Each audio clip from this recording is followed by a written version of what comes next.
noite. No próximo dia 5, completam-se 6 anos de uma das maiores tragédias ambientais do país, o rompimento da barragem de Fundão, em Mariana. 19 pessoas morreram e mais de 40 milhões de metros cúbicos de rejeitos vazaram, volume que equivale a quase ao Pão de Açúcar no Rio de Janeiro. A estrutura pertence à Samarco, que é controlada pela brasileira Vale e pela anglo-australiana BHP. Duas gigantes bilionárias. A reconstrução do distrito de Bento Rodrigues, que virou um símbolo do rompimento, ainda não foi finalizada. Para estes trabalhos foi criada uma fundação, a Renova. Mais de 16 bilhões e meio de reais foram destinados às ações de reparação e também indenizações. E é com o diretor-presidente da Renova, o André de Freitas, que conversamos hoje aqui no nosso programa. Boa noite, André. Boa noite, Lucas. Tudo bem? Tudo certo. Participa comigo deste programa o diretor de jornalismo do Grupo Band Minas, o Murilo Rocha. Boa noite, Murilo. Boa noite, Lucas. Obrigado, André, por aceitar o nosso convite. E o nosso comentarista de política, o Orion Teixeira, vai participar de forma remota. Só explicando aqui até o nosso protocolo sanitário, nós estamos sem máscara, mas devidamente vacinados com as 2 doses e te lembrando, inclusive, de tomar a sua segunda dose quando chegar a sua vez. André, eu queria começar falando justamente sobre a entrega do novo Bento Rodrigues. 6 anos da tragédia, que completa-se aí na próxima semana. O porquê de o distrito ainda não ter sido entregue às famílias? Lucas, quando houve o desastre, o rompimento da barragem de Fundão, foi um desastre de proporções inéditas no país. E aí se criou um processo também novo, extremamente participativo, e assim que deve ser mesmo, um processo de um reassentamento dessa maneira. Então, teve muita discussão, participação da comunidade, definição de diretrizes, e é um projeto que começou do zero, escolha de terrenos diferentes. Então, é um projeto que ele começa da escolha do terreno lá atrás, que é uma fazenda, e aí você tem que comprar a fazenda, licenciar, fazer o projeto urbanístico. Então, tem toda uma etapa de preparação, porque as obras mesmo começaram em 2019. Então, de obra a obra mesmo, a gente tem aí pouco mais de 2 anos, e maior parte desse tempo com Covid, com pandemia. Que estabeleceu, que impôs várias restrições ao que a gente poderia fazer do ponto de vista de atividades. Mas é um projeto extremamente participativo mesmo. As comunidades, elas sentam com os arquitetos, as famílias sentam, cada uma delas com o arquiteto, fala como é que era a sua casa, fala como gostaria que fosse, escolhe os materiais, e aí com isso a gente vai avançando nos projetos, até que eventualmente a gente tem um ok final da família que diga, olha, podem construir a minha casa. E hoje nós temos 102 casas em Bento, que é o maior reassentamento deles, Sim. 102 casas em processo de construção, em diferentes etapas, e a nossa previsão é acabar o ano de 2021 com 64 casas, as casas construídas. Tá, e essas famílias poderiam já mudar para um novo Bento quando, portanto? Lucas, a definição que a comunidade fez lá atrás é que a comunidade mudaria junta, Todo mundo de uma vez só, tá. Para Bento. Então, a gente tem muita entrega esse ano, muita entrega o ano que vem, e a nossa previsão é que as casas que nós temos já autorizações das famílias, a gente completa todas elas até o final de 2022. Então, esse é o nosso planejamento. É um verdadeiro canteiro de obras, a gente está construindo uma cidade inteira, então a gente constrói, já tem a infraestrutura está pronta, então tem escola, posto de saúde, posto de serviço, estação de tratamento de esgoto, isso está tudo pronto, arruamento. Então, agora o foco mesmo é a construção das casas e começando também a pensar na mudança dessas famílias para as suas casas. Então, foco muito grande em obra, mas também já começando a pensar nessa mudança das famílias para as suas casas. Nós temos hoje... Só para a gente mensurar, só para a gente não perder esse assunto, eu sei que as ações da Renova envolvem muito mais que a reconstrução do Bento Rodrigues, mas talvez seja o que deu mais visibilidade, porque nós estamos falando da vida das pessoas que perderam as casas, além de parentes, amigos, enfim... só para a gente quantificar, nós estamos falando você falou de 102 casas em Bento Rodrigues que já estão certas para serem reconstruídas. Quantas estão prontas?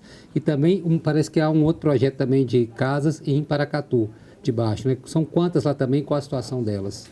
Exatamente, meu. São 2 reassentamentos coletivos maiores, Bento e Paracatu. Em Bento, nós temos aproximadamente 170 casas, e aí esse número pode variar porque as famílias podem decidir passar do coletivo para o reassentamento familiar, que é onde a família escolhe uma casa em algum outro local, ou até voltar do familiar para o coletivo. Então, tem uma certa flexibilidade. E aí, em Paracatu é um pouco menor, a gente está falando mais ou menos de 90 casas em Paracatu. Então, tem uma dimensão um pouquinho menor ali. Então, essa Esses dois são os grandes prontas hoje? Então, prontas hoje, nós temos 10 casas em Bento e essas 102 em construção.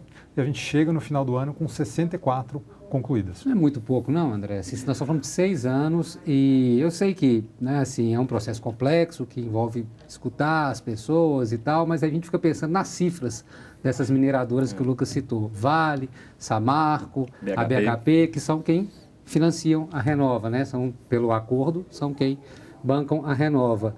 Então, o problema parece que não é dinheiro. Né? Assim, queria saber assim, onde que isso está esbarrando e por que essa demora tão grande. Assim, porque sempre foi adiando prazos. Os prazos estavam errados, porque é uma experiência muito complexa, ou teve problemas inesperados? Os prazos, o processo ele é complexo, né? Esse processo é extremamente participativo, com alto envolvimento da comunidade, às vezes até alterações de projeto em virtude de solicitações da comunidade.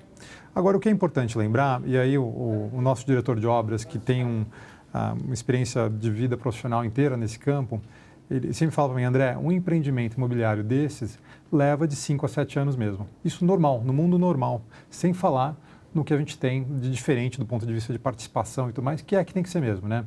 Então, a hora que eu olho a linha do tempo do reassentamento, do ponto de vista racional, eu entendo onde a gente está hoje.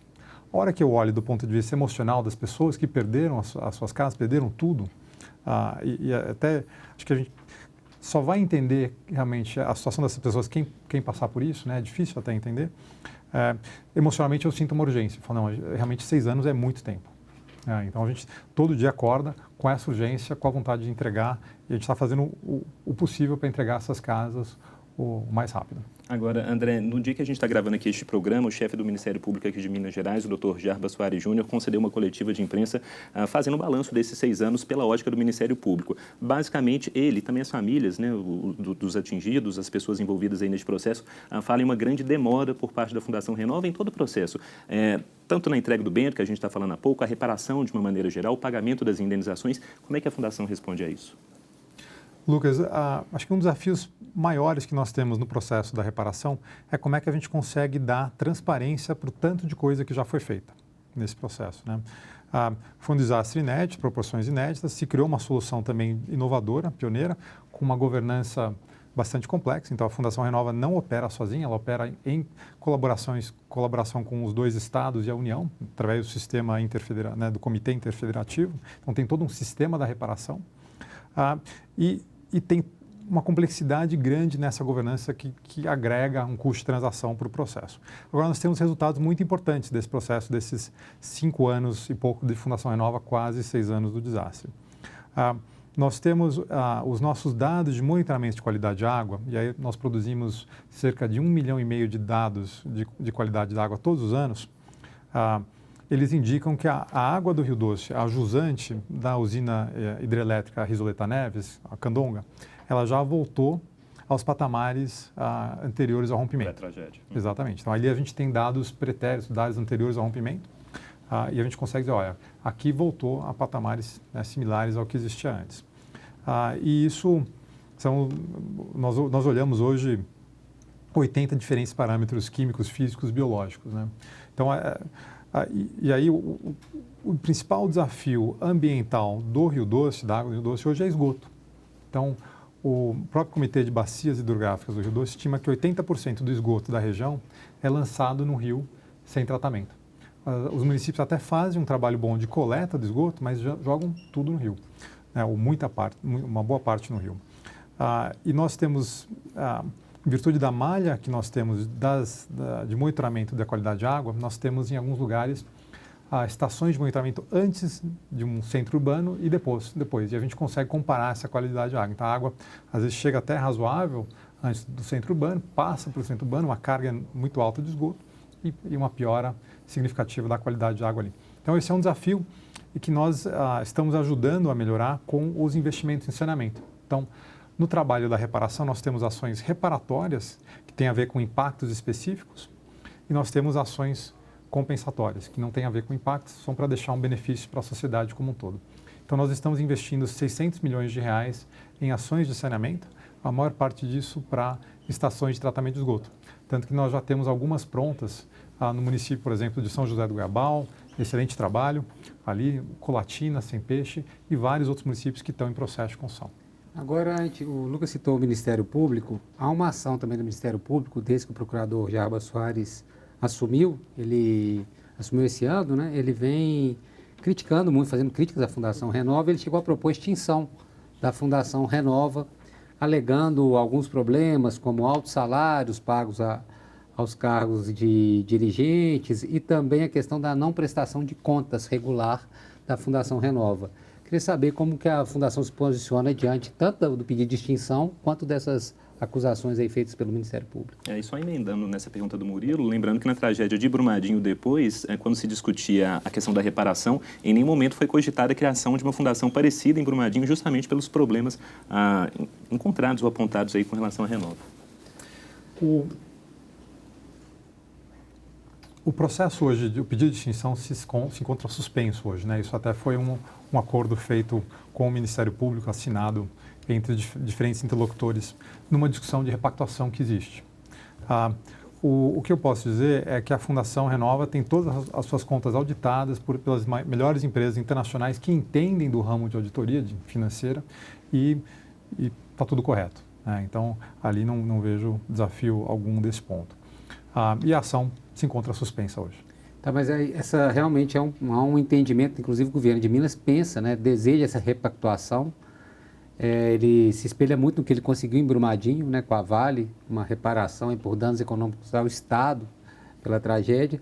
Agora eu pergunto, essa repactuação, como é que ficaria a Fundação Renova nesse cenário de repactuação? Seria positivo ou realmente se mostraria talvez desnecessária a participação da Fundação Renova? Eu vejo a repactuação com muito bons olhos, porque a repactuação ela sempre foi prevista nos acordos, né? Então, os acordos que regem o trabalho da Fundação já falavam de repactuação. A repactuação está atrasada até, do ponto de vista de cronograma, né? E por que a repactuação é importante? Porque quando foi feito o acordo que rege o trabalho da Fundação, o nosso termo de transação e ajustamento de conduta, que foi o que deu origem à Fundação e os seus 42 programas, esse acordo ele tem alguns pontos que são específicos do ponto de vista da reparação, do que deve ser feito, e outros aspectos que são muito abertos, onde não existe clareza exatamente do que deve ser feito. Se você pensar, né, a gente teve esse desastre em novembro de 2015, os maiores da história do Brasil, consequências ambientais e socioeconômicas tremendas, e foi feito um acordo que foi escrito, negociado e assinado num prazo de 5 meses. Então tinha muita coisa que não sabia naquele momento ainda. E aí se deixa bastante aberto. E hoje um dos desafios que nós temos do ponto de vista de implementação da reparação são justamente esses pontos que estão abertos. E aí existem diferentes perspectivas, opiniões, e eu vejo na repactuação uma grande oportunidade de definir esses pontos melhor. Então até as premissas assinadas pelos diferentes interlocutores, os estados, a União, as empresas, em junho desse ano, que é o que está regendo a repactuação, as discussões de repactuação, falam de definitividade, de causalidade. Isso são princípios muito bons. Então, eu vejo a repactuação com muito bons olhos. E possivelmente siga o modelo mesmo adotado por Brumadinho, onde existe uma diferenciação entre obrigações de fazer e obrigações de pagar. E talvez algumas das ações que hoje são feitas pela Fundação sejam transformadas em obrigações de pagar. E aí seria uma lógica de repasse de recursos financeiros para os dois estados. Nós já trabalhamos com repasse financeiro de recursos para os estados. Nós construímos, como parte da agenda compensatória da reparação, nós repassamos aos dois estados, Minas e Espírito Santo, 830 milhões de reais para investimentos em saúde, então infraestrutura de saúde, estradas, né, principalmente ali na região da Foz do Rio Doce, né, um asfaltamento de estradas que vão melhorar muito o acesso à região, escoamento da produção agrícola, acesso ao turismo, então vão ter um impacto econômico positivo naquela região, e também investimentos em escolas, nas escolas da rede municipal e rede estadual de ensino. Então, são ações ali que estão a cargo do poder público. Bom, já eu vou querer continuar falando sobre essa questão de valores, investimentos que estão sendo feitos pela Renova, mas a entrevista coletiva faz uma pausa e volta já depois do intervalo.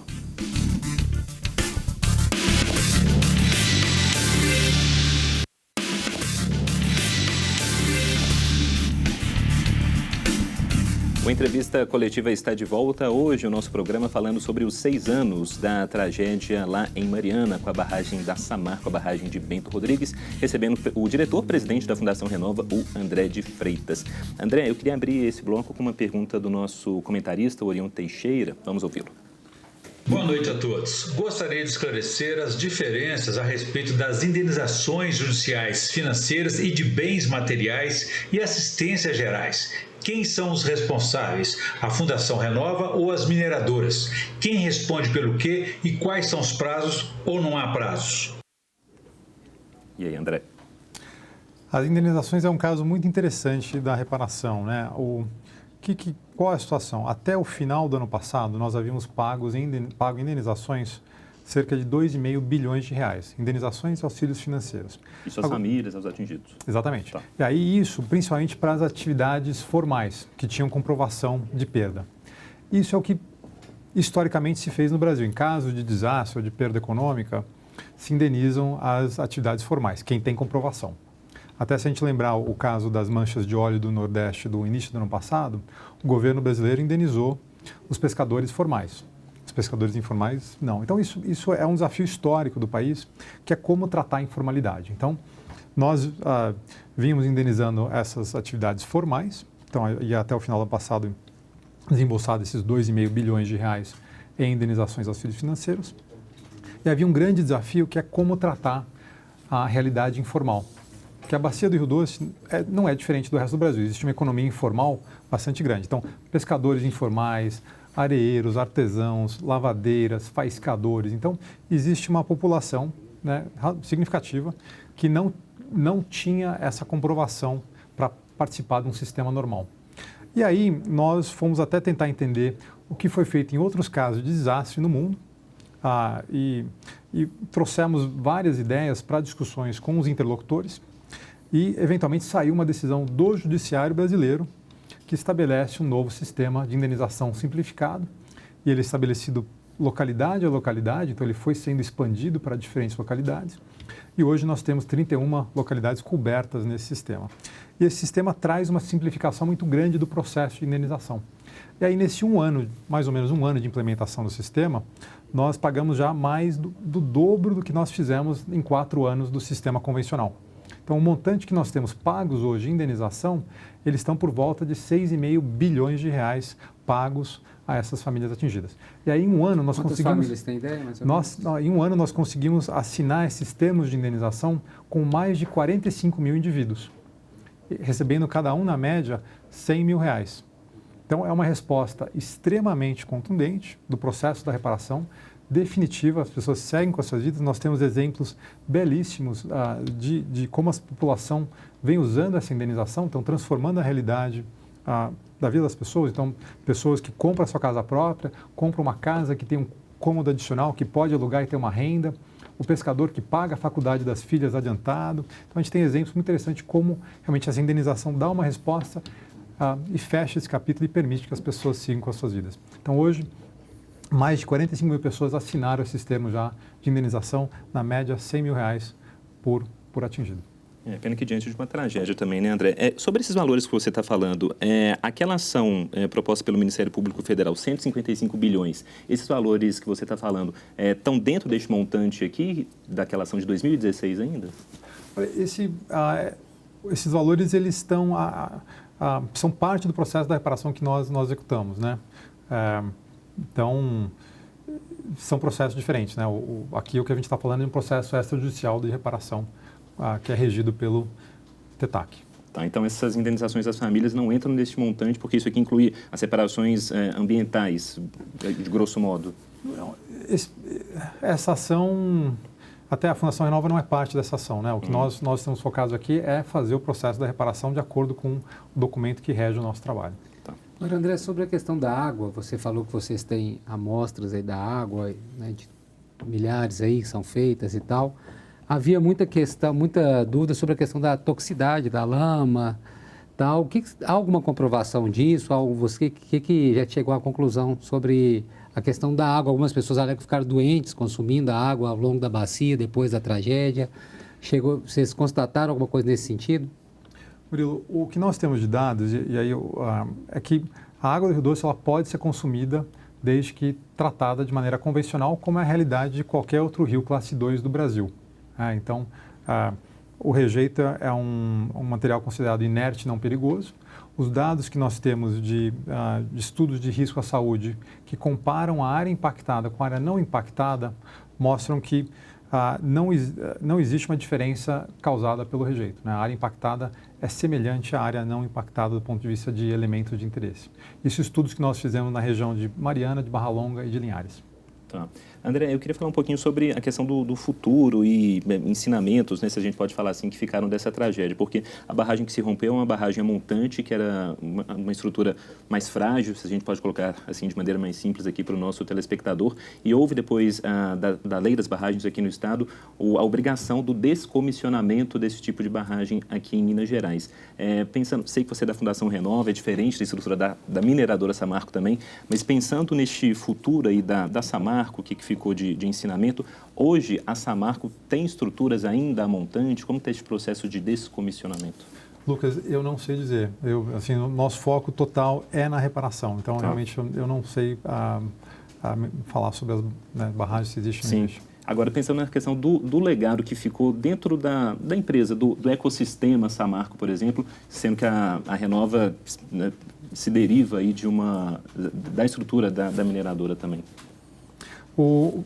A Renova é uma fundação privada ali, e nós temos aí toda essa governança, inclusive com a participação dos estados no CIF da União também. O que nós temos, acho que são vários aprendizados nesse processo. Nós temos aprendizados desde o ponto de vista de como tratar respostas no caso de desastre. Então, eu acho que um aprendizado que fica para mim nesse processo é a importância de ter avaliações de impacto mais claras antes de se assumirem compromissos específicos. Então, acho que um foco muito grande quando acontecer alguma coisa de um desastre como esse, espero que não aconteça mais, mas é entendimento do impacto. A gente vê que a gente desprende muita energia na discussão de se há impacto ou não há impacto. Então, esse entendimento do impacto é muito importante. Acho que a gente tem soluções que são interessantes de serem até replicadas. Então, recentemente, nós ganhamos um prêmio internacional, uma das nossas soluções, que é o projeto de renaturalização. Então, a área mais impactada pelo rompimento foram os primeiros 100 quilômetros do rio, que teve realmente o impacto físico da onda de rejeitos, que ela varre o rio e varre as margens do rio. E aí, ela remove uma série de hábitats que são importantes para os peixes. E aí, através desse projeto de renaturalização, que é a incorporação de estruturas com materiais naturais, as estruturas que são feitas pelo homem, no rio, a gente conseguiu criar esses micro-hábitats que permitiram a volta de peixes nessas... De vida ali. Exatamente. E aí, hoje, a gente tem dados que eles mostram que, do ponto de vista estatístico, essas áreas que têm essas estruturas de renaturalização, elas são semelhantes às áreas não impactadas. Então, um resultado importante desse processo. Mas é uma experiência que pode, então, ser replicada em outros lugares que têm um desafio de biodiversidade. Agora, André, uma crítica que sempre se faz também à Fundação Renova, o governador Romeu Zema, já ouvi ele fazer essa crítica, por exemplo, é que esse processo demorado acaba favorecendo, vou usar o termo que ele usou não foi favorecendo, vamos dizer, a continuidade da Renova, ou seja, que seria interessante o atraso das coisas, porque a fundação continuaria a existir. Se ela resolver tudo rápido, perde a razão da fundação existir. Sendo assim, eu queria que você analisasse isso, se concorda com essa frase, e também qual que é o prazo, se você acha que é possível que a Renova encerre seu trabalho antes do prazo previsto lá no TETAC. O prazo das nossas atividades é 2030, Então, existe um pico muito grande em 2021, 2022 e começa já a baixar em 2023. A Renova existe como um projeto temporário que tem início, meio e fim. Ela existe apenas para tratar dos impactos do rompimento de fundão. Então, é muito claro isso para a gente. A gente tem isso extremamente bem estabelecido na cultura da organização, que é um grande projeto que é temporário e que vai acabar porque a gente cumpriu a nossa missão. Então, do meu ponto de vista de Fundação Renova, isso está muito bem resolvido, que a Fundação existe aqui para realizar o seu trabalho e encerrar suas atividades. Talvez até antes desse prazo, portanto, e tudo bem. E tudo bem. Fantástico se a gente puder fazer isso por uma entrega, né? Então, esse é realmente o trabalho da organização.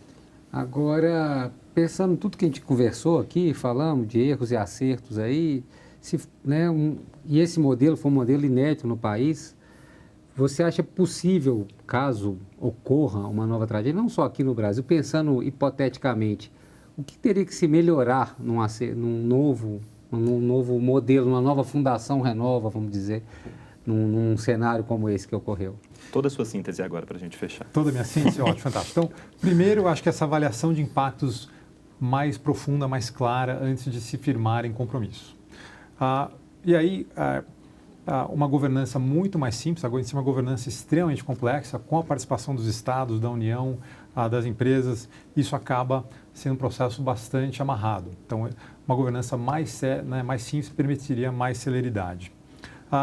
E aí, eu também acho que um processo onde você, na ausência da possibilidade de entendimento do impacto, você ter rapidamente um processo de definição que seja negocial, onde os interlocutores sentam, falam, aqui a gente não vai conseguir entender o impacto porque não existe uma linha de base, não tem informação anterior, a gente não consegue precisar o impacto. Então, vamos negociar, realmente vamos chegar num acordo do que significa, faz essa pactuação e permite, então, que seja executado.